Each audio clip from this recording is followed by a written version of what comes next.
Ես ողջունում եմ մեր լսարանին, այսօր շատ հետաքրքիր կամպանիայով հավաքվել ենք, ինձ թվում է շատ հետաքրքիր հարցեր քննարկելու համար։ Մեզ Երևանից միացել են Արմենը Մանասյան, Ռոբերտ Աղեղոնդյան, Հայկը Սահակյան, բարև ձեզ, ողջունում եմ եւ ուրախ եմ ձեզ տեսնել։ Բարև ձեզ։ Ողջունում եմ բոլորին։ Բարև ձեզ։ Տեսեք,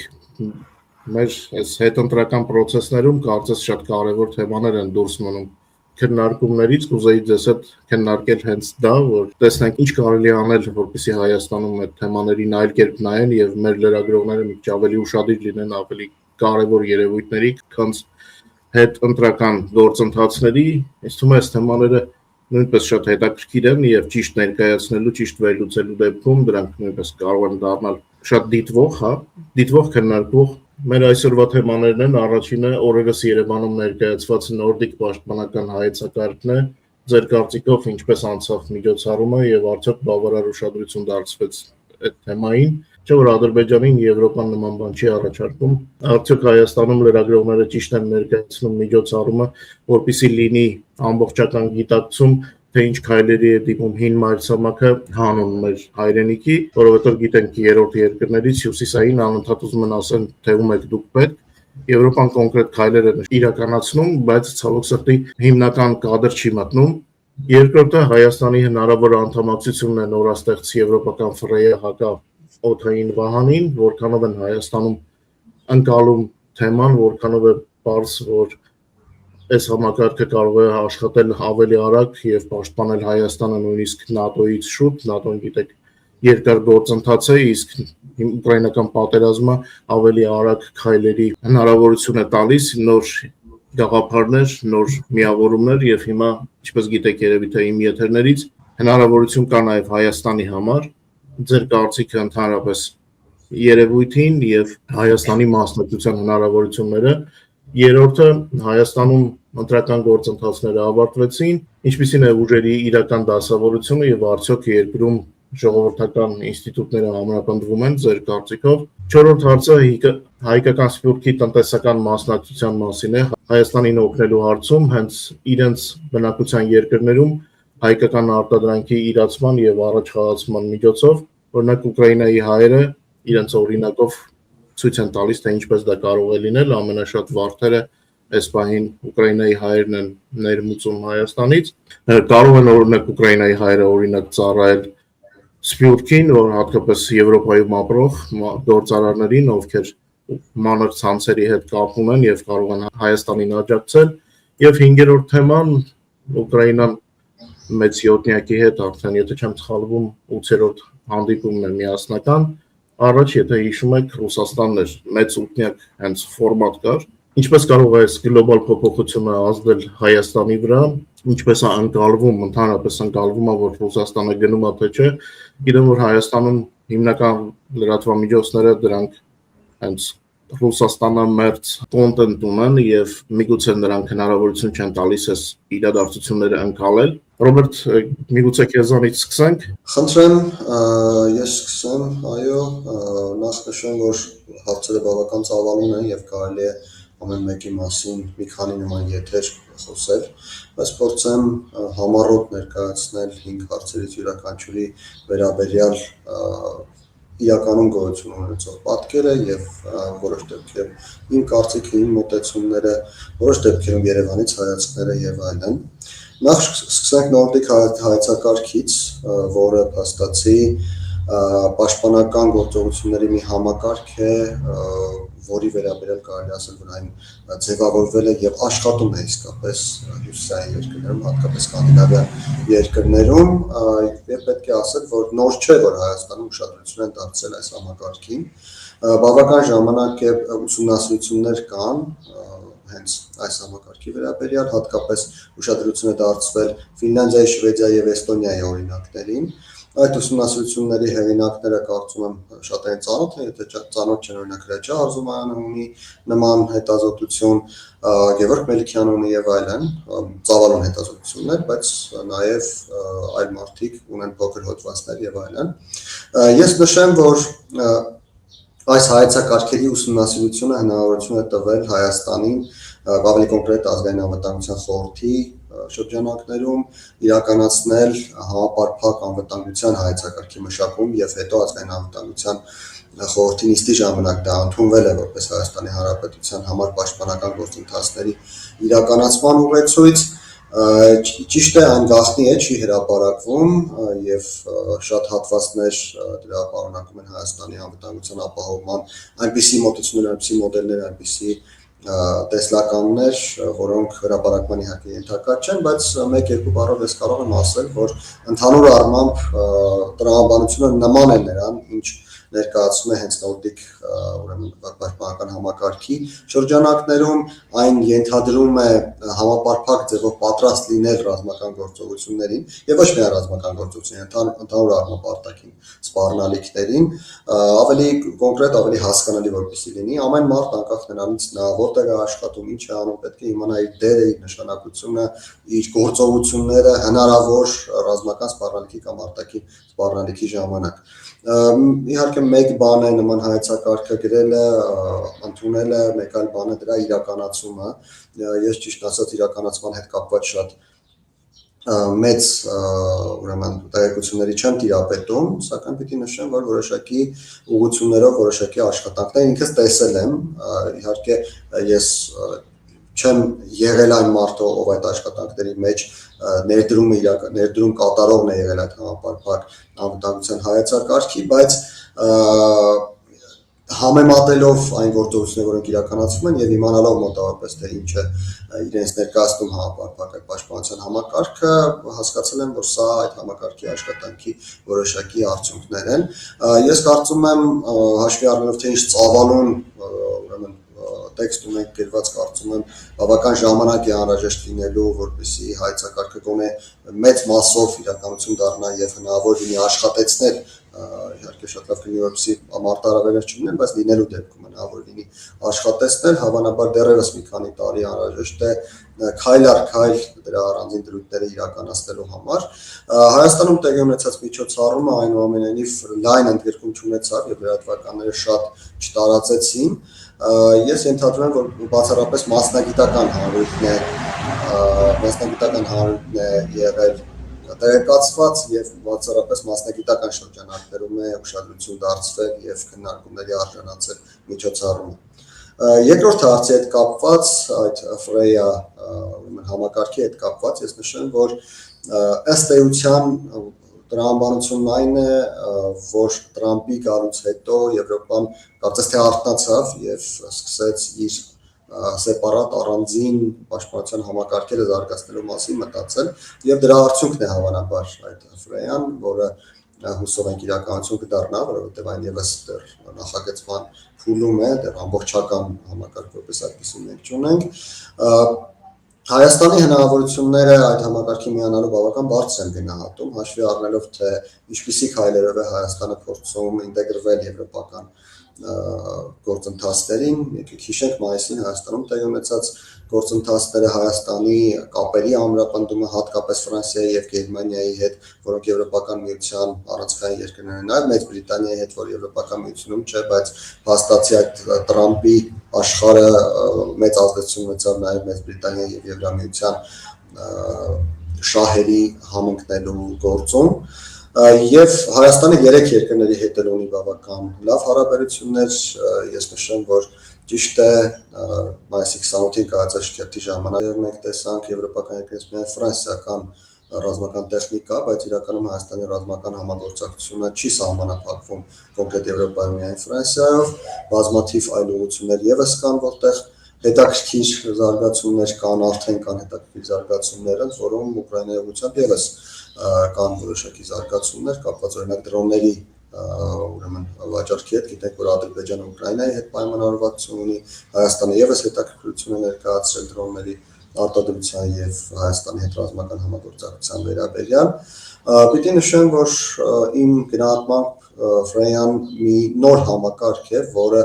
կարելի է նույնիսկ ասել, որ որոշակի առումով փոխարինելու է ՆԱՏՕ-ին եվրոպական մայրցամաքում, ինչու, որովհետեւ մենք տեսնում ենք, թե ինչ է իրենից ներկայացնում ՆԱՏՕ-ն, որը հաստատի ամերիկյան հովանոց էր, եւ ինչ է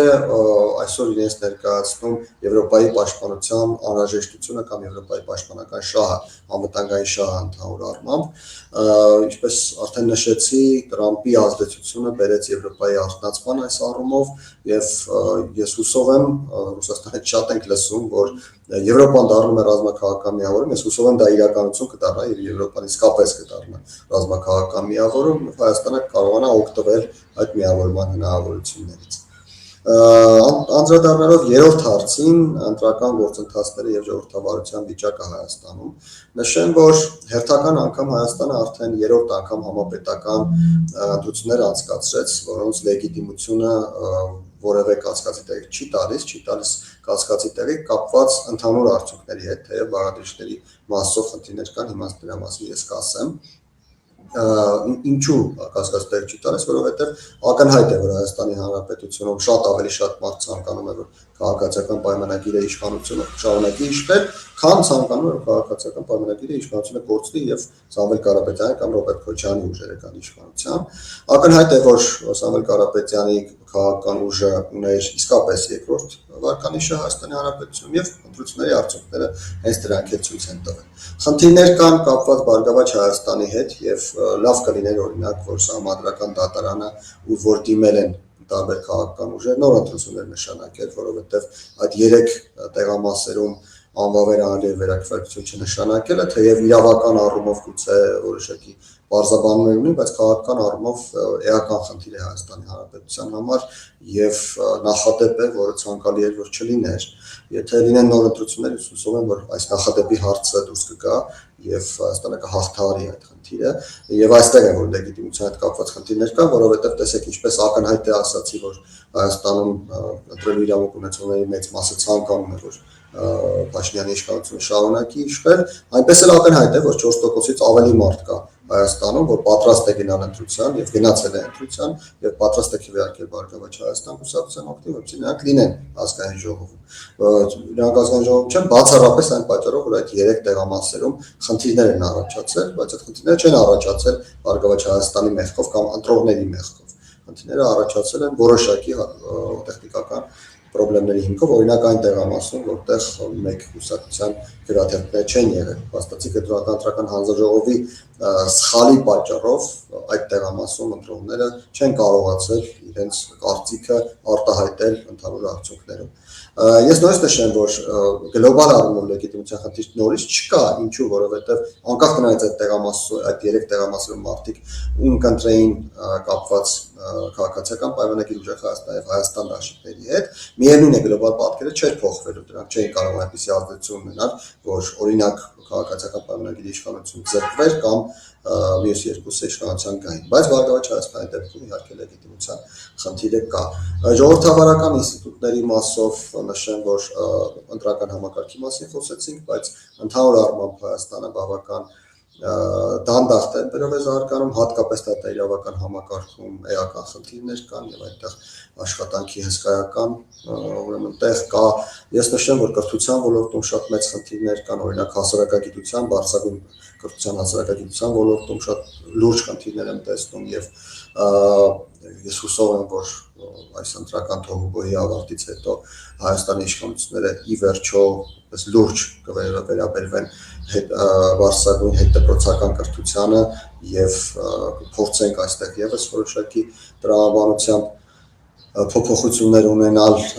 այլ ինստիտուտներում, սոցիալական ինստիտուտները, մնացած բոլոր ինստիտուտները երկրում կարիք ունեն էական վերափոխումների։ Իհարկե վերջին 8 տարիների ընթացքում որոշ աշխատանքներ արվել են, հնարավոր չի ասել, որ չեն արվել, հատկապես քաղաքաշինության ոլորտում, բայց այդ աշխատանքները ես բավարար չէի գնահատի, դեռ շատ աշխատանք կա կատարելու։ 4-րդ հարցին անցնեմ, փորձում եմ շատ արագ ամեն մի հարցի շուրջ, որպեսզի ինձ հատկացված ժամանակը չչարաշահեմ։ Հայկական Սփյուռքի տնտեսական մասնակցությունը մենք տեսնում ենք այս պահին, երբ Ռուսաստանի կողմից Հայաստանի նկատմամբ պատժամիջոցներ են փաստացի կիրառվում,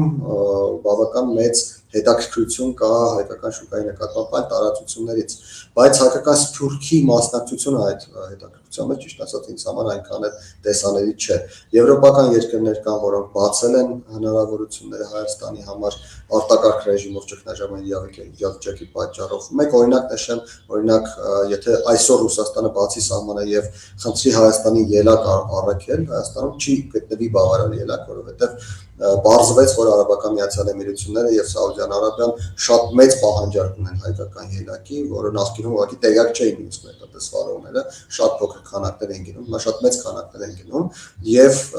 Հայաստանում մնացած ելակը այլևս չի բավարարի նույնիսկ սպասարկելու այն պայմանագրերը, որոնք կնքվել են նախկինում, այսինքն այնքան քիչ է մնացել։ Սաուդյան Արաբիան եւ Արաբական Միացյալ Էմիրությունները գնել են։ Նշեմ, որ այլ ուղղություններից եւս օրինակ ելակի հետ կապված պահանջարկ կա, առաջարկներ կան Հայաստանին վաճառելու, բայց գործընթացները դեռևս ընթանում են, այլ գյուղմթերքի հետ կապված նույնպես որոշակի զարգացումներ կան։ Իրականում այս իրավիճակը բավական մեծ օգուտ տվեց Հայաստանի շուկային, մենք դիվերսիֆիկացման ահռելի տեմպեր ունեցանք, ես չեմ կարծում, որ այն էվոլյուցիոն զարգացումը, որը կար նախորդ 8 տարիների ընթացքում, եթե շարունակվեր, Հայաստանը կարողանար գտնել նման շուկաներ, որ ինչպես գտել է հիմա։ Օրինակ ծաղիկի ուղղությամբ այո, խնդիրներ ունենք, թեև ծաղիկ արտահանվում է, եվրոպական մի քանի երկրներ է գնացել, Ուկրաինա է գնացել, Լատվիան եւ Լիտվան են ծաղիկ գնել Հայաստանից, Գերմանիան է ծաղիկ գնել, այլ ուղղություններով եւս ծաղիկներ գնացել են, բայց դրանք եղել են շատ փոքր ծավալի արտահանումներ Հայաստանի համար եւ ծաղիկի շատ մեծ խմբականակ Հայաստանում ամեն դեպքում չի իրացվել, դուրս չի եկել Հայաստանից։ Նշեմ, որ Արմենն ու Հայկը դուք չեն տա, որ ստեմ Հայաստանի կոնկրետ Երևանի խանութներում հիմա շատ այդպես մոդայիկ է դարձել, որ ծաղիկներ են դրված բավական էժան գներով եւ դրանց գնելու ամբողջ իմաստն այն է, որ օգնենք մեր Հայաստանի արտադրողին, ռուսական շուկան փակվել է, այդ ծաղիկները գնենք, որ իրենք չտուժեն։ Գիտենք նաև, որ Եվրոպական միությունը Հայաստանին օժանդակություն է տրամադրել այս իրավիճակում խնդիրներից մի փոքր դուրս գալու համար, ոչ միայն, ինչպես ասացի, իրենց շուկայի համար որոշակի առավելություններ տալու միջոցով, այլ նաև կոնկրետ ֆինանսական սուբսիդավորման հնարավորություններ ստեղծելու միջոցով Հայաստանի Հանրապետությունը պաշտոնապես արդեն հրապարակել է այն թվերը, որոնցով պիտի սուբսիդավորվեն տարբեր տեսակի ապրանքներ արտահանելու հնարավորություն չունեցած կազմակերպությունները, այնպես որ սա եւս մեկ մեծ օժանդակություն է Հայաստանին այս խնդիրներից խուսափելու համար։ Վերջին հարցը Ուկրաինա մեծ յոթնյակ, այո, բավական հետաքրքիր զարգացում է սա։ Ի վերջո եկեք ուշադրություն դարձնենք, որ եթե մեծ յոթնյակի անդամ են Ֆրանսիան, Կանադան, Ուկրաինան, որը փաստացի այս պահին Եվրոպայի ամենաուժեղ պետությունն է, Ուկրաինան, որը փաստացի այս պահին դիմագրավում է Ռուսաստանի բանակի նման բանակին, արժանի է իմ կարծիքով լինելու այդ մեծ յոթնյակի անդամ, հատկապես ռազմական արդյունաբերության մասով Ուկրաինան բավական լուրջ արդյունքներ է գրանցել եւ շատ նախկինում առաջատար պետություններ, ռազմական արդյունաբերության ոլորտում առաջատար պետություններ սկսել են Ուկրաինայի հետ ռազմական համագործակցություն հենց այն պատճառով, որովհետեւ պատերազմի դաշտում ուկրաինացիները փորձված ապրանքներ կարող են արտադրել եւ առաջարկել աշխարհին, այնպես որ գոնե այս մասով, թեև այլ առումներով եւս Ուկրաինան կարող է տնտեսական հարաբերությունների մասն է խոսում, տնտեսական առումով կարող է մեծ յոթնյակի լիիրավ անդամ դառնալ, թեև այս բանը դեռևս դրա մասին չէ խոսքը։ Նախկինում իհարկե մեծ յոթնյակ էր եւ Ռուսաստանը մաս էր այս տնտեսական կազմակերպության, բայց հաշվի առնելով Ռուսաստանի վիճակը, այս բան հատկապես Ռուսաստանի տնտեսության վիճակը այն անելիք չունի ուղղակի մեծ յոթնյակի շրջանակներում, իսկ Ուկրաինայի մեծ յոթնյակի կողմից աջակցության շարունակականությունը դրական նորություն է ոչ միայն Ուկրաինայի համար, դա դրական նորություն է նաև Հայաստանի համար, ի վերջո Ուկրաինան ռազմի դաշտում կռվում է ոչ միայն իր համար, այլ կարելի ասել բոլոր հետխորհրդային երկրների համար, ներառյալ Բելարուսը, որովհետև Ուկրաինայի ընկնելը կնշանակեր նաև Բելարուսի վերջնական գաղութացում, մակիսագաղութային վիճակ է Բելարուսում, իսկ մեզ նման երկրների համար սա շանս է եւ մեծ յոթնյակի աջակցությունը միայն պետք է ողջունել, Հայաստանի Հանրապետությունը պիտի փորձի օգտվել այս շանսից, մի փոքր կամ նաև մեր դաշտի վերջո Երևանից եմ ես խոսում, Հայաստանի Հանրապետությունը պիտի փորձի օգտվել այս շանսից, Հայաստանի Հանրապետությունը պետք է փորձի ռազմական ոլորտում մենք դիվերսիֆիկացում արդեն ունենք, թեև շատ տեղ կա աշխատելու տնտեսական ոլորտում, ինչպես ասացի, այս վերջին շրջանում թռիչքային զարգացումներ են տեղի ունենում, որոնց ճակերտներում մեղավոր է ի վերջո Հայաստանի իշխանությունը չէ, այլ Ռուսաստանն է, որը մղեց մեզ գտնելու այդ հնարավորությունները եւ Հայաստանը փաստացի գտնում է այդ հնարավորությունները, այլ ոլորտներում եւս Հայաստանը շատ մեծ աշխատանք ունի անելու, հատկապես այս շրջանում, երբ ռուս-ուկրաինական պատերազմում այսպիսի վիճակ է, ուկրաինացիները որոշակի առավելություն ունեն արդեն վերջին ամիսներին եւ Ռուսաստանը քիթսակվելու ժամանակ չունի, ելույթ մնաց Հայաստանի հարցով այդպես լրջորեն զբաղվելու կամ ռեսուրսներ այստեղ գցելու, թեև նախընտրական ժամանակաշրջանում էական ռեսուրսներ մեկ տեսանք, որ նրանք ծախսեցին, բայց դա օգտակար չէ։ Երևի թե այսքանով սահմանափակվեմ, հետագայում եթե քննարկելու հարցեր կլինեն, պատրաստ։ Դե նորդիկ ծրագրից մի քանի բան ասեմ։ Ինձ թվում է, որ ծրագիրը եւ նման ծրագիրները իհարկե Հայաստանի եւ հայ ժողովրդի համար շատ կարևոր է, որովհետեւ փոքր պետությունները եւ փոքր ժողովուրդները երևի միակ ձևն է գրեթե բացի այն դասական համակարգերի երևի դա ամենավորակյալ ձևն է կարողանալ պաշտպանվել, որովհետեւ այն ինչ որ այդ ծրագիրը իր մեջ ներառում է, այդ ամենը շատ համահունչ է հայ ազգի եւ հայ տրամաբանության մեր հասարակության մոտեցումը շատ հարցերին, որովհետեւ այդ համակարգները եւ այդ ծրագիրները կարելի է օգտագործել միայն այն պետություններին, որտեղ որ կարող են մարդիկ ունեն այդ իրանց մենտալիտետի մեջ մեկը մեկին միշտ գան օգնության, դա շատ կարևոր մի հատ բաղադրիչ է այդ ծրագրի համար, բայց այդ ծրագիրը ունի մի հատ մեծ թերություն, դա այնա, որ պետությունը պետք է կարողանա կոնսոլիդացնի ամբողջ ազգը եւ բոլոր ինստիտուտները, իսկ դա բավականին բարդ հարց է, բարդ խնդիր է, այն ինչը որ ասենք հնարավոր է անել միայն շատ կազմակերպված պետություններում, որոնք որ կան, ասենք Շվեյցարիան ու Ֆինլանդիան։ Դե քանի որ մասնագետ չեմ, ամենայն դեպքում շատ խորը չեմ կարող դրա մասին խոսալ, բայց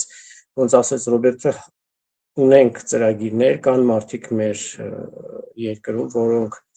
դրա մասին խոսում են եւ ոչ միայն խոսում են, այլ անում են։ Հույսով եմ, որ դա մեզ համար շատ կարևոր կլինի, շատ օգուտ կլինի, բայց ինչա վերաբերվում ԶԼՄ-ներին, որոնք որ շատ քիչ էին դրա մասին խոսում, դե ինձ թվում է դա նորմալ էր, որովհետև եվրոպացիք եկել են հայերին սովորացնում են շատ կարևոր բաների, իսկ ինչ է նշանակում հայկական ԶԼՄ-ն, դա պրոռուսական մեծամասնությունը չեն ուզում դրա մասին խոսալ եւ դա նորմալ է։ Ինձ թվում է դա էր խնդիրը, որ շատ քիչ դրա մասին խոսացին ու գրեթե այնց լայնածավալ աղմուկ չունեցավ այդ ամենը, ինչը ցավալի է։ Նորմալ էր իրենց համար, չէ, բայց ոչ հայ հանրության։ Ռուսական ԶԼՄ-ների համար էր նորմալ, ոչ հայ հանրության։ Հա, իհարկե։ Բացի դրանից այո, ասենք ինստիտուտներից կամ շատ կարևոր չեմ ուզում հիմա ասենց ավելի կոնկրետացնեմ, բայց կային մարդիկ, որոնք որ պետք է գնային ու պետք է իրանք ցույց տային, որ իրանք այդ համակարգը գնացել են, լսել են, հետաքրքրված են, այսինքն պետությունում տրիգեր մարկերներ պետք է լիներ, այդ ամեն ինչին մասնակցել է, որը որ մենք չտեսանք, լավ չի դա։ Մյուս կողմից հա, այդ հակաօդային համակարգի ես քանի որ մասնագետ չեմ, ինձ դժվար է այդպես քննարկել ու խոսալ, բայց այն որ մենք կարանք տարբեր զենքեր առնել, մենք կարող ենք լիքը միլիարդներ ծախսել, ասենք շատ կարևոր զենքեր, բայց եթե օդը փակ չի եւ եթե մենք չունենք այդ կարևոր չենք գտնվում այդ սիստեմի մեջ, մենք գրեթե մեր բանակը ոչ մի բան չի կարողանալու անել պատերազմի ժամանակ, իսկ կկարողանա Հայաստանը այդ ամեն ինչը մասնագետները մեր բանակը այդ ամեն ինչը բավական ձևով պետությունը կազմակերպի, չգիտեմ, անկեղծ ասած չգիտեմ, որովհետև այո, Ֆրանսիան զենք է տալիս, այո, մենք արտադրում ենք, այո, մենք ման ենք գալիս, չգիտեմ իսկի հիմա ոնց է դրա այդ խնդիրը ոնց է հիմա լուծում, ես չունեմ ինֆորմացիա, բայց եթե Ռուսաստանը 44-յա պատերազմում ոնց որ իրան պահեց, մենք իհարկե մենք չունենք այդ համակարգը։ Մյուս հարցը ընտրությունները, այս ընտրություններից ես իմ համար մի քանի շատ կարևոր բան հասկացա, ինչը որ իմ համար շատ տխուր է, որովհետև մենք բոլորս տեսանք, ակնհայտ եղանք, ինչ տենց ասած սամ բեսպրիձել էր ընտրություններից առաջ, ինչ որ կատարվում էր այդ վերջի մի ամիսը, ուղղակի աննկարագրելի էր, ով չէր Հայաստանում գտնվում, գրեթե մինչև վերջ այդ նրբությունները չգիտեր, չէր տենում, բայց այն ինչ որ մենք տեսանք, ուղղակի անառողջ իրավիճակ էր, ինչ եմ ուզում ասել սրանով, ես համարում եմ, որ բոլոր դաշտերը, իշխանությունը, օպոզիցիան և այն մնացած մասնակիցները, որոնք որ չեն հավաքել այդ կարևոր տոկոսները, անցումի գիշերմը, բոլորն էլ ձախողվել են, որովհետև դե գիտեինք իշխանությունը օպոզիցիան ոնց էր իր բոլոր ձայների քանակը իր համար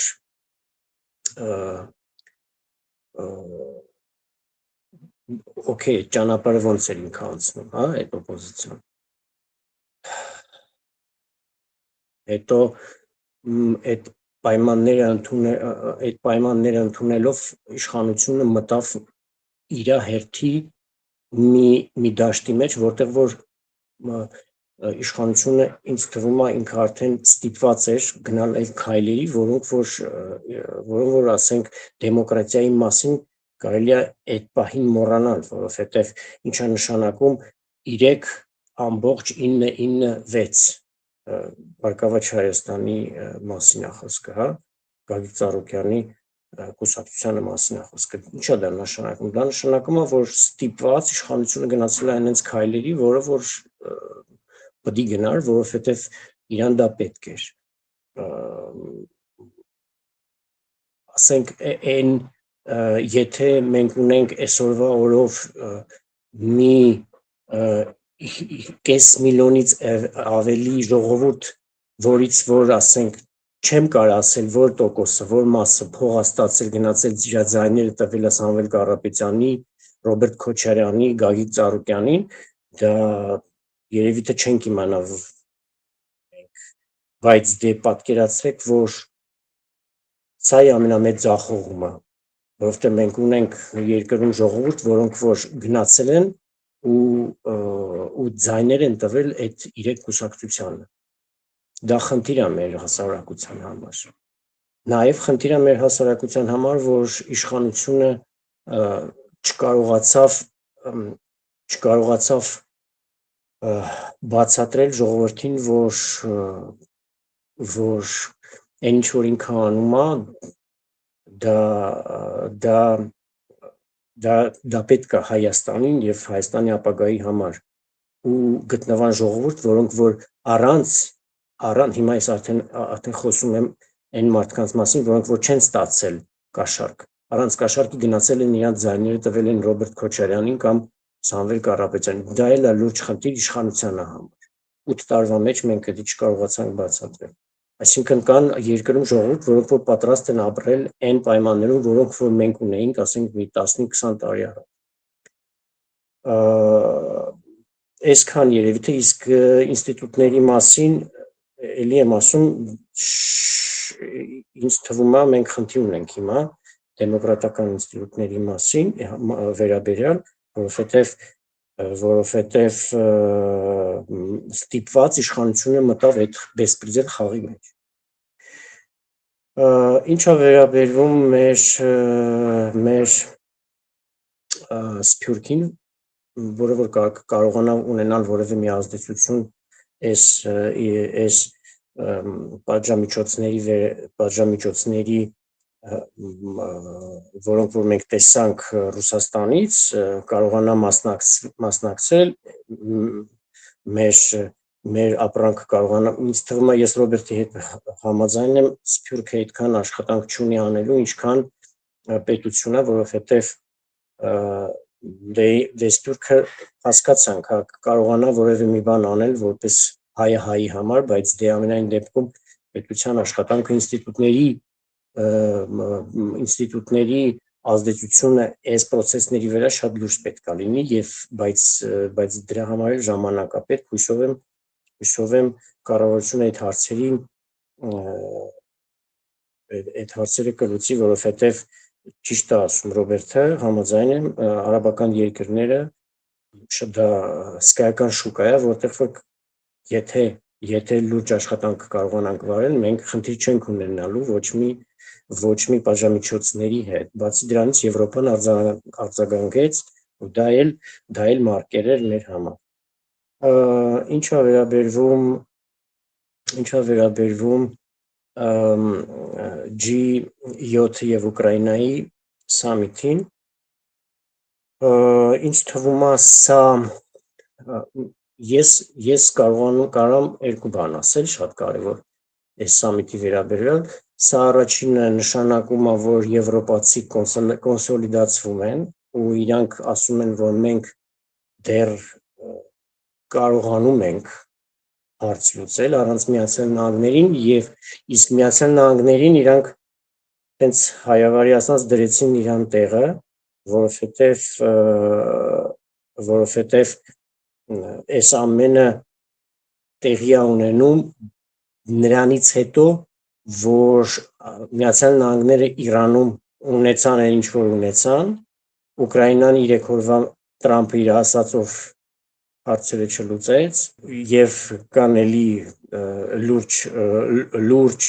մարկերներ, որով որ Միացյալ Նահանգների համար շատ վատ արձագանք ունեցան Ուկրաինա-Ռուսաստան պատերազմի պահով ու այսօր վարով Միացյալ Նահանգները եկել են ու շարունակում են քննարկել աջակցությունը Ուկրաինային։ Սա նշանակում է, որ ամերիկացիք հասկացան, որ եվրոպացուց հետ պետք է խոսալ նորմալ, ոնց որ պետք է, եւ եվրոպացիք էլ իրանք հասկացան, որ իրանք ուժ են։ Սա ինձ թվում է ամենակարևորը է Ուկրաինա G7 հավաքույթը։ Շնորհակալություն, ես կփորձեմ մի քիչ կարճ լինել, որ հասնենք նաև քննարկում անել, եթե հնարավոր է։ Ինչ վերաբերում է նորդիկ երկրների միջոցառմանը, ես գնացի եւ ճիշտ ասած մի քիչ ավելին էի սպասում, ոչ միայն միջոցառման ներկայացվածությունից, այլև դրա լրատվամիջոցներով դրա մասին ավելի խոսելուց, հա։ Եթե փորձագետ չլինես կամ տենց քաջատեղակ մարդ չլինեիր, ըստ էության չէիր իմանալ, որ նման բան տեղակ եղել, կամ ասենք օրինակ ինձ դրսից եւ արտերկից են ասել, որ տես բանկա ձեր մոտ տեղի ունենում, ես տենց հելե գնացել եմ, իսկ դա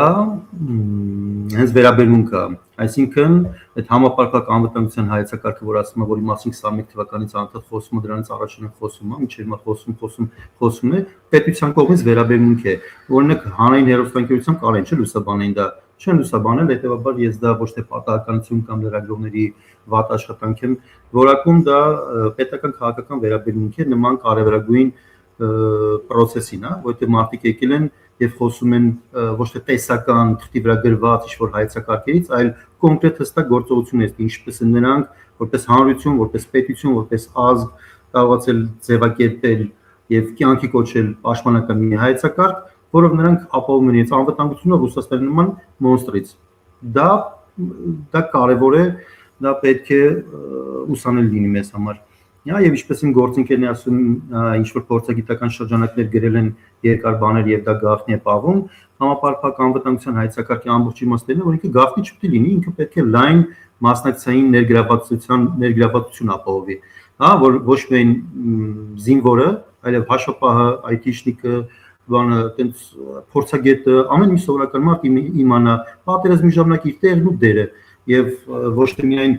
ասենք հանրության 4%-ը պատերազմի ժամանակ ներգրավված լինի անվտանգության ապահովման, այլ 30%-ը, 50%-ը եւ ավելին, որպեսզի մեր հնարավորությունները մեծանան եւ անվտանգությունն էլ ավելի այտենց երաշխավորված լինի եւ ի վերջո իր նպատակին ծառայի։ Սա այս մասով ինչ վերաբերում է Ֆրեյա համակարգին, ես կարծում եմ դա հիանալի հնարավորություն է հենց հիմա, քանի դեռ ինքը ամբողջությամբ չի ձևավորված Հայաստանը, որպեսզի եթե մասնակցություն ունենա, դա ֆանտաստիկ հնարավորություն է մեզ համար։ Բայց իմ խորին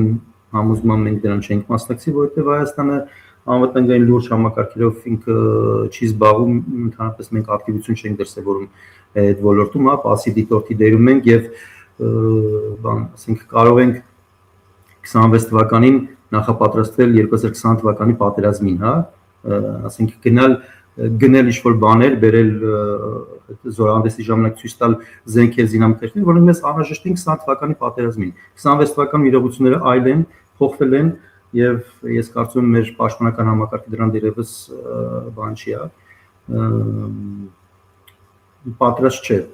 Այդ համակարգին մենք եթե կազդենք, դա կլինի ցուցիչներից մեկը, ոչ թե կազդենք ներողություն, եթե կմասնակցենք այդ նոր ձևավորվող համակարգին, ընդհանրապես մենք Ուկրաինայի հետ եթե կունենանք համատեղ ռազմական արդյունաբերություն, համատեղ, դա նշանակում որ Հայաստանը իսկապես քայլեր է կատարում իր անվտանգությունը ինքնուրույն կազմակերպելու եւ ապահովելու շուրջ։ Եթե չեն լինի, դրանք կլինեն պարզապես խոսքեր եւ ցանկություններ։ Ընտրությունների հետ կապված ուրեմն պաշտոնական կարծիքի համաձայն, ընդդիմությունը կաշառք է բաժանել, ես ասում եմ, որ դա ձախողում է, դա պետության ձախողումն է, մինչև 18-ը, եթե չենք մոռացել, մենք չենք մոռացել, սովորաբար իշխանություններն էին կաշառք բաժանում եւ ընդդիմությունը պայքարում էր դրա դեմ, հիմա ընդդիմությունն է կաշառք բաժանում, ինչը նորմալ չի եւ պետությունը կարծես թե այդքան էլ արդյունավետ չի կարողանում ազդել դրա դեմ, այսինքն մի քանի օկու բռնեցին, բայց մենակ են հանգամանքը, որ 28%, +10%, +4% եւ + ինչքան մարդիկ, այդքան մարդիկ, այդքան տոկոս ընտրակաշառքով ձևավորվել է, ընտրությունների վրա դա էական եւ մեծ ազդեցություն է, որը ազդելու է մեր ամբողջ քաղաքական, տնտեսական, մեր բոլոր ամբողջ մեր բանը, ոչ միայն քաղաքական, այլև մեր սոցիալական կյանքի մեր բոլոր ամեն ինչի վրա ազդելի է։ Պլյուս դրան իշխանությունների վարչական ռեսուրսները, որ հենց աննախադեպ հենց լավ չասենք աննախադեպ այն ժամանակ էլ են կիրառում, հիմա էլ բոլոր կիրառեցին, այսինքն երկու կողմից էլ եւ ընդդիմության եւ բանի կողմից, իշխանությունների կողմից եղել է ընտրությունների արդյունքների վրա էական ազդեցություն եւ դրանից հետո խոսել թե դրանք լեգիտիմ են, կարծում եմ լուրջ չի, որտեղ եթե ընդդիմությունը ասում է, ներողություն, եթե իշխանությունները ասում են, որ ընդդիմությունը լեգիտիմ չեն, իսկ ընդդիմությունը դա պետական կառավարման համակարգի կեսն է, ուղիղ կեսն է, իսկ եթե օրգանիզմի կեսը լեգիտիմ չի, մյուս կեսը ո՞նց կարա լեգիտիմ լինի։ Ըստ էության հենց իրենց հայտարարությամբ խնդիրներ են ստեղծում նաև ընդհանուր ընտրությունների հետ կապված էս մեր աբսուրդ եւ որը բան է։ Դրանց հետո մնացած են կենտրոնական ընտրական հանձնաժողովի նախագահի այդ բանը իր ելույթում փորձում էր հիմնավորել թե ինչու է երկու տեղամասերում բան ընտրությունը չպետք է անցկացնել, թե ես միջում դրանք ասում լուրջ չի էլի։ Մի ամբողջ կուսակցություն ես Բարգավաճի պաշտպան չեմ, մենք ամբողջ իմ քաղաքական եւ գիտակցական կյանքում քննադատել են Բարգավաճին, բայց հիմա այնպես է ստացվում, որ մարդը իսկ ստիպված Բարգավաճ պաշտպանի, որովհետեւ այն սովորական ընտրողը, որ գնացել է, ընտրել է, իր Ինչ անի այդ մարդը, էլ չէ թանտրություն, հա։ Իսկ Հայաստանում ընտրական ինստիտուտը այնպես կոնկրետ հենց հիմա շատ լուրջ հարվածներ է ստացել եւ դա Նիկոլ Փաշինյանի ձեռքբերումներից մեկն է։ Մինչեւ 18 թիվը եթե դա նորմալ էր եւ մենք որպես հանրություն դուրս եկանք այդ համակարգի դեմ, հիմա կարծես թե այնպես հետանկում ենք ապրում, դա ինձ դուր չի գալիս։ Դա վատ հետևանքներ է ունենալու։ Մյուս հարցը տնտեսական համագործակցությունն է եւ Սփյուռքի հետ կապված ես շատ կարևորում եմ, շատ եմ կարևորում եւ իմ խորին շնորհակալություն եմ այդպես Սփյուռքի մեր հայրենակիցներին, ովքեր նման նեղ պայն մեզ ձեռ են մեկնում, դա հայ ժողովրդին բնորոշ հատկանիշ է, մենք այնպես նեղ պայրին իրար հասնող այնպես ժողովուրդ ենք։ Այնինչ արեց Ռուսաստանը թվում էր թե դա պատժում էր, դա պատժիչ ինչ-որ գործողություն լիներ, բայց մենք կարողացանք փոխ օգնության միջոցով, հա, արագ լուծումներ գտնել, բայց դա ոչ պետական մակարդակում է, դա անհատների մակարդակում է, ինչը նույն շատ ողջունելի է իհարկե, բայց ինքը պետական քաղաքականություն չի, մեր պետությունը պետք է վաղուց դեռևս, հա, վաղուց պետք է այդ այլընտրանքների մասին մտածեր, չպետք է մեր բիզնեսմենները նոր բացահայտեն, ասենք արաբական աշխարհի, հա, բազմամիլիոնանոց հարյուրավոր մի քանի 100 միլիոնանոց, ասենք շուկա է, ահռելի շուկա է, Ասիան, ահռելի միլիարդանոց շուկա է, հա, Եվրոպան ամենահարուստ շուկաներից մեկն է աշխարհում, ամենագնողունակ շուկան է, այդ բոլորը դες մեր համար հետ Ռուսաստանը մեջ է, դա նորմալ չէ, եւ ես ուրախ եմ, որ մենք հիմա այս ամեն ինչից ելքեր են գտնում եւ իրական այլընտրանքներ ենք գտնում, սա մեզ ուժեղացնելու է եւ եթե պետությունը նույնպես է կպնի մեր բիզնեսմեններին եւ կպնի մեր Սփյուռքին, մենք ստա լրջագույն ձեռքբերումներ կունենանք։ Ինչ վերաբերվում է Ուկրաինային եւ մեծ յոթնյակի այդ մասնակցությանը, եթե ցենց հերվից նայենք, հա, ըստ էության Ուկրաինան իր դերակատարմամբ, համաշխարհային դերակատարմամբ փորձում է փոխարինել Ռուսաստանին։ Նախ ինքը հիմա Եվրոպայի անվտանգության մի կարևորագույն մասն է, ապահովում է Եվրոպայի անվտանգությունը։ Փորձում ես վերջերս տեսնեմ, որ նա փորձում էր Մերձավոր Արևելքում անվտանգության գործոն դառնալ լրջագույն, Կովկասում ենք տեսնում, որ նա նախաձեռնողականություններում հանդես գալի եւ սա դեռ նախնական փուլն է, ես կարծում եմ, եթե հաջողություններ լինեն, իսկ գումարած նաեւ այդ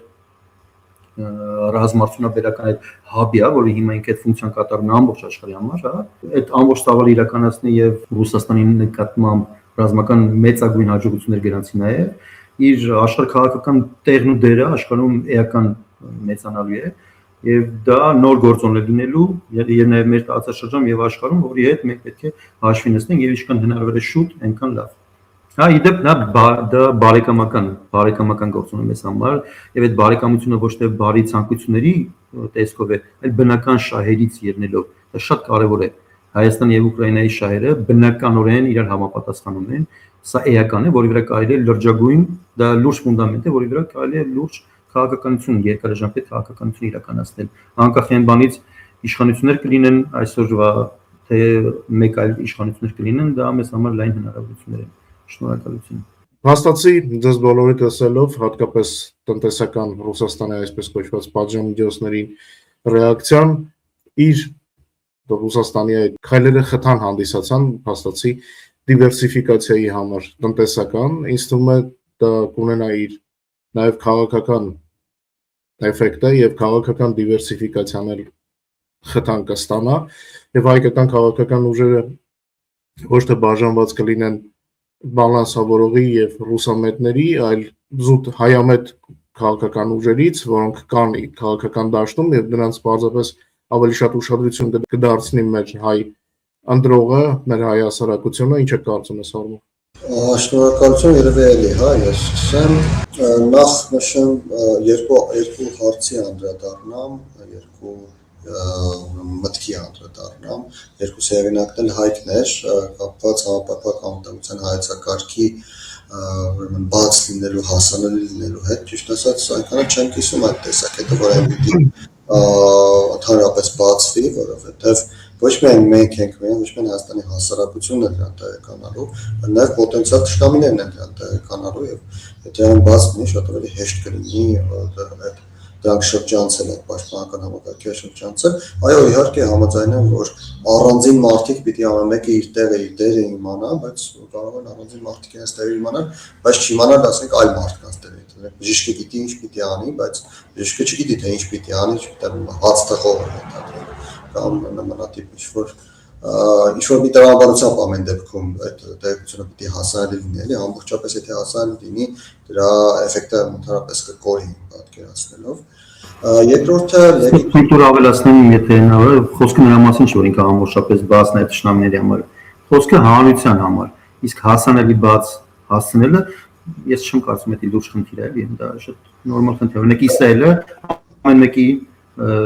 սմարթֆոնի վրա իր գալիս է իր կոնկրետ անելիքը եւ մարդիկ հստակ այսինքն տեխնիկական լուծումներ կան խոսքը դրա մասին է։ Հա, իհարկե Հայաստանում էլ ես կարծում եմ համապարփակի ամբողջ իմաստը հենց այն է, որ ամեն մարդ իր անելիքը պիտի իմանա, ու ընդ որում այդպես կետային, այսինքն եւ բժիշկը եւ հաց թխողը ամեն մեկը պիտի իմանա թե ինչ են անում։ Երկրորդը լեգիտիմության հարցը, այդյան ճիշտ ասած ես այստեղ էլ համաձայն չեմ, որ օրինակ եթե փողը բաժանել, ուրեմն լեգիտիմ չի։ Աշխարհում նույնիսկ եղել են բռնապետություններ, որոնք եղել են լեգիտիմ, եղել են իրավիճակներ, երբ այլունալի հեղափոխություններ են եղել, բայց դրանք եղել են լեգիտիմ, որովհետև վերջո լեգիտիմությունը դա հասարակության տրամադրություններին է վերաբերվում։ Եթե մենք ուշադրություն դարձնենք հարցումներին, ուշադրություն դարձնենք հասարակության գործողությունների կամ հասարակության տրամաբանությունների մեր քաղաքագիտական վերլուծություններին եւ այլն, ապա պատկերը նման է նրան, ինչ ուզում է հասարակությունը, այսինքն հասարակության մեծ մասն ուզում է, որ ԿՊ-ն լինի իշխանություն, ԿՊ-ն իշխանություն է, հասարակության ավելի փոքր մասը ուզում է, որ գիտեմ, Սամվել Կարապետյան Հայաստանը լինի ազգային ժողով, Սամվել Կարապետյան Հայաստանը ազգային ժողովում է։ Այսինքն գլոբալ առումով լեգիտիմության խնդիր, ժողովրդի տրամադրությունները արտահայտելու խնդիր չկա, կա խնդիր բարգավաճի հետ կապված, որովհետև ժողովրդի տրամադրությունը փաստացի այն է, որ նրանք լինեն ազգային ժողով, բայց նրանք ազգային ժողովում չեն։ Այստեղ խնդիր կա, բայց ասել, որ քանի որ կաշառքին բաժանել ուրեմն լեգիտիմ չի, քանի որ վարչական ռեսուրս այո որոշակիորեն կիրառվել, ուրեմն լեգիտիմ չի, ես դրա հետ համաձայն չեմ, որովհետև լեգիտիմությունը դրանով չի չախում։ Հա, օրինականության հետ խնդիրներ ունենք, ես այդտեղ վիճելու բան չունեմ, համաձայն եմ, բայց լեգիտիմության հետ փաստացի կոնյունկտուրայի առումով խնդիր չունենք, որովհետև ինչպես ասացի,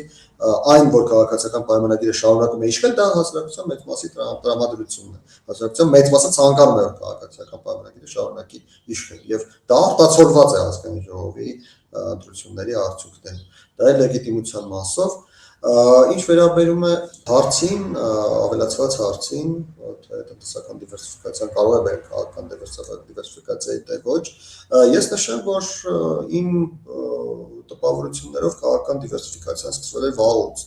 սկսվել է 2022 թվականի սեպտեմբերից, երբ Ռուսաստանը փաստացի հրաժարվեց կատարելու Հայաստանի անվտանգության իր մասնակցային դերը եւ այդ պահից սկսած հատկապես հոկտեմբերի Պրահայի համաժողովից սկսած Հայաստանը սկսել է քաղաքական դիվերսիֆիկացիա։ Իհարկե այնտեղ տրամաբանությունը այլ է, Ռուսաստանից հույս ունեին, որ Հայաստանը այնքան նեղ վիճակում է լինելու, որ գնալու է խնդրելու է եւ անելու է ամեն ինչ, ինչ Ռուսաստանը ցանկանում է եւ դրա արդյունքում Ռուսաստանը շարունակելու է մեր անվտանգությունը ապահովել, բայց իր պայմաններով, իր ցանկացած ձևով, բայց փաստացի մենք տեսանք, որ այդպես չեղավ։ Ու կարելի է ասել 22 թվականի հոկտեմբերից արդեն հստակ Հայաստանը քաղաքական դիվերսիֆիկացման գործընթացի մեջ է։ Իհարկե այն ինչ տեղի է ունենում այս շրջանում, այն ինչ տեղի է ունենում վերջին ամիսների ընթացքում, որոշակիորեն խթանում է նաև այդ գործընթացը, որը ես ասացի ավելի շուտ է սկսվել եւ խթանում է օրինակ այն մասով, որ մենք մայիսին տեսանք, թե Հայաստանը եւ Եվրոպական միությունը ինչպիսի փոխհարաբերությունների մակարդակ եւ ինչպիսի փոխհարաբերությունների տեսլական ունեն մեկը մյուսի հետ, մենք տեսանք, թե Հայաստանի Հանրապետությունը ինչպես փորձեց Մոսկվայի ցանկությունից դուրս Եվրոպական միության առանձին երկրների հետ հարաբերությունների ըստ կոնտուրներ գծել։ Մենք տեսանք նաև Ռուսաստանի ագրեսիվ արձագանքը այդ ամենին, մենք տեսանք, թե ինչպես Ռուսաստանը սկսեց շատ ավելի լուրջ ճնշումներ գործադրել Հայաստանի նկատմամբ, եւ ես կասեի, հարցին այսպես ընդհանուր պատասխանով կասեի, որ իմ տպավորությամբ լրիվ հակառակն է, այդ քաղաքական դիվերսիֆիկացումն է բերել նրան, որ ի վերջո Ռուսաստանը արդեն այլևս միջոցների մեջ խտրականություն չդնելով սկսեց Հայաստանի նկատմամբ ճնշումները ավելացնել։ Տեսեք, մինչև մայիսին տեղի ունեցած իրադարձությունները Հայաստանի գումարների նկատմամբ այսպիսի լայնածավալ արգելանքներ չէին դրվել, թեև իհարկե սա նաև կապված է ընտրությունների օրվա մոտենալու հետ, բայց ես կարծում եմ այդ մայիսին տեղի ունեցած իրադարձությունը ևս իրենց դերը խաղաց։ Ես մի բան ավելացնեմ, ես Ռուսաստանի պատժամիջոցների առումով ինձ թվում է սա այն որ քննությունն է Հայաստանի եւ հայկական տնտեսության համար, որ կարողանանք որակյալ դուրս գանք Եվրազեսից այդ օրը շատ հեռու չի ու այս ինչ որ ամեն ինչ կատարվում է հիմա մեր դիվերսիֆիկացիայի առումով մեր համար սա շատ կարևոր է, որովհետև շուտ թե ուշ այս հարցը անպայման Հայաստանի կառավարության ղեկավարության դեմ կանգնելու է Եվրազեսից դուրս են գալիս թե ոչ։ Իսկ այս ամեն ինչ որ կատարվում է, սա ճիշտ է խթանեց մի հատ process-ներ, որը որ շատ կարևոր է այդ դուրս գալու process-ի համար։ Ուրեմն Ռուսաստանի այսպես կոչված տնտեսական պատժամիջոցների մասով ասեմ, որ դա իսկապես կարևոր խթան հանդիսացավ, որ մենք դիվերսիֆիկացնենք, բայց դա ասես մի հետաքրքիր հանգամանք է։ Մեր տնտեսությունը մեծապես կախված է Ռուսաստանից։ Մեր տնտեսության ահռելի մասը Ռուսաստանի հետ սերտաճած է եւ քանի մենք չենք կարողացել տնտեսական դիվերսիֆիկացիան ապահովել, քաղաքական չենք կարող ապահովել, որովհետեւ քաղաքագիտության բազիսներից մեկը են սկզբունքային բաներից մեկը, ես որ գնացել եմ համալսարան ինձ սովորացրել են առաջի կուրսում, ասում են քաղաքագիտության, քաղաքականության հիմքը տնտեսությունն է։ Տնտեսության վրա է կառուցվում քաղաքականությունը, եթե չկա համապատասխան տնտեսական համակարգ չի կարող լինել համապատասխան խոսույթ կարող է լինել, բայց իրական քաղաքականություն չի կարող լինել։ Հետևաբար, եթե մեր Սփյուռքի բարեկամները, մեր Սփյուռքի գործընկերները ուզում են, որ Հայաստանի Հանրապետությունը իսկապես ֆինանսապես, քաղաքականապես, մտավոր, հոգևոր առումներով կախվածությունը թույլատնի Ռուսաստանից եւ աշխարհ բացվի աշխարհի հետ համագործակցի, մենք պետք է սկսենք ինտենսիվ սկսենք, անհատական մակարդակում, եթե կարող ենք մինչև դա կբերի պետական քաղաքականության, կսերտաճի ինտենսիվ տնտեսական համագործակցության, որը ստիպելու է քաղաքական գործիչներին եւ պետական ապարատին հաշվի ունեցնել այդ հանգամանքի հետ եւ ի վերջո իսկապես տեղի կունենա նաեւ քաղաքական դիվերսիֆիկացիա, որովհետեւ իմ գործընկերն ինչպես ասեց, կա քաղաքական դիվերսիֆիկացիա, բայց դա խոսույթի մակարդակում է, իրական քաղաքականության մակարդակում մենք տեսնում ենք ռուսական բազան այստեղ է, ԵԱՏՄ-ում ենք, ՀԱՊԿ-ում ենք, բան ուսենց 1000 մի տենց ռուսական տենց բաներ դեռևս այստեղ են գործում են կամ չեն գործում կամ երբեք չեն գործել, բայց դրանից չգիտես թե չենք ձերբազատվում, ինչ վտանգներից կամ հատվածյալ վտանգներից կամ իրական ռիսկերից միգուցե ելնելով, բայց այդ ամեն ինչը պիտի անենք ի վերջո մի օր թե չէ։ Եվ քանի Ռուսաստանը հենց հիմա թույլաtsած եւ իր կամքով հեռանում է տարածաշրջանից, բայց երբ անենք, եթե ոչ հիմա, հասկանում եք, սա լուրջ հարց է եւ ինչքան շուտ անենք, այնքան լավ։ Սա մեկ եւ երկրորդը ինչ վերաբերում ընտրություններին, լեգալության եւ լեգիտիմության, ինչպես իմ գործընկերն ասում, կան բռնապետական պետություններ, որտեղ այդ ամենը լեգիտիմ է, օրինակ Ադրբեջանում մենք տեսնում ենք բռնապետին ժողովուրդը հանգիստ իր համար կամ միգուցե անհանգիստ են, անգամ չգիտենք էլ, իրանք տեղավորվում են դրա մեջ կամ ասենք Ռուսաստանում, նույն Չինաստանում, բայց դա մեզ չի բավարարում, ինձ որպես Հայաստանի Հանրապետության քաղաքացի, ինձ չի բավարարում այն մակարդակը դեմոկրատական կամ ժողովրդավարության աստիճանը որ կա, հիմա Հայաստանի ես ընդհակառակը տեսնում եմ դեպի ավտորիտարիզմ, մեր ճոճանակը որ 18 թվականին գնել մեր դեպի ավելի շատ դեպի դեմոկրատիա թռիչքային, հիմա այդ ճոճանակի էֆեկտով հետ են գալիս դեպի ավտորիտարիզմ, դա շատ ակնհայտ է, երբ Հայաստանի Հանրապետության վարչապետը ընտրությունները դեռևս չամփոփված գիշեր ժամը 2-ին հելնում եւ հայտարարում է իրենց բանի մասին, հաղթանակի մասին, դա կենտրոնական ընտրական հանձնաժողովի ֆունկցիան յուրացնելն է, սա բանը իշխանության ուզուրպացիայի բանը, process-ը մենք հիմա տեղ ունենում, կարող հիմա լավ չի երևում, բայց կամաց գալու ենք հասնենք դրան եւ ցավալի կլինի, որ շատ հետո մենք մեկ էլ բանը տեսնենք, որ դա արդեն իրողություն է, դա շատ ցավալի իրողություն կլինի, մեր բոլորիս պարտություն է կլինի։ Ես չեմ ուզում որ դա լինի, ես ուզում եմ հենց սկզբից մենք ասում կացնով հարվածենք եւ այդ դրա դեմ առնենք, եւ դա համատեղ ուժերով պիտի լինի, ոչ թե ինչ-որ բան անենք, փշիփշի անենք, որ բանը Նիկոլ Փաշինյանը կարողանա ինչ-որ պսևդո-ռուսական ուժերի, բան անի, հաղթարի, Và որտեղից առաջացան այդ պսևդո-ռուսական ուժերը, եթե ոչ պետության թույլտվությամբ, եթե 28% պլյուս 10% պլյուս բան 40 քանի տոկոս, եթե ռուսական Ռուսաստանը կարողանում է նվաճել մեր իշխանությունից։ Դա ում խնդիրն է։ Ասում դա պետությունն է թույլ տվել, դա մեր այսօրվա կառավարիչների չկարողության խնդիրն է, հասկանում եք, եթե այդ մակարդակում չի կարողանում պահպանել մեր անվտանգությունը, բայց իրական ռազմական ագրեսիայի դեպքում ինչ են անելու։ Ելեն ասեն, հա, բան դե չկարողացանք, եղավ, դա նորմալ մոտեցում չի։ Թե կարելի է արձագանքեմ, ոչ մի դեպքում համաձայն չեմ, որ հաղթանակի մասին հայտարարել է մինչև պաշտոնական արդյունքները կարելի է ուզուրպացման երևույթին դասել, դա շատ նորմալ պրակտիկա է աշխարհում շատ երկրների շատ ներկայացնում, շատ են մնում դեպքերը, երբ մի քանի ուժի ղեկավարներ են հայտարարում, որ մենք ենք հաղթել, հետո վերջում հայտարարում են ինքն էլ հաղթում է, դա քաղաքական պայքարի եւ քաղաքական գործընթացների նորմալ ընթացքի մի մաս է, բայց ես կցանկանայի խոսել նաեւ այն հարցի մասին, որին անդրադարձա,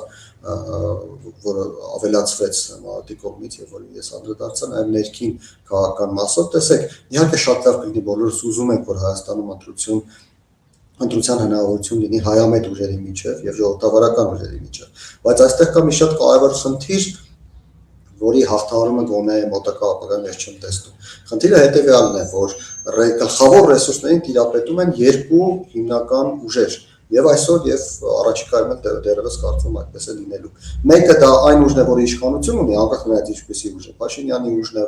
վաղը մյուս օրը մեկ այլ մարդ կարող է գալ եւ իշխանություն ունենալ, նույնիսկ եթե, չգիտեմ, նույն Ռոբերտ Քոչարյանի եւ այլն, ով ուզում է լինի իշխանությունը ունի հստակ ռեսուրսներ, դրանք սկսում են վարչականից վերջանում են ֆինանսականով։ Երկրորդը դա այն ուժն է, որը ստանում է դրսից, կոնկրետ Ռուսաստանից, եւ այստեղ էլ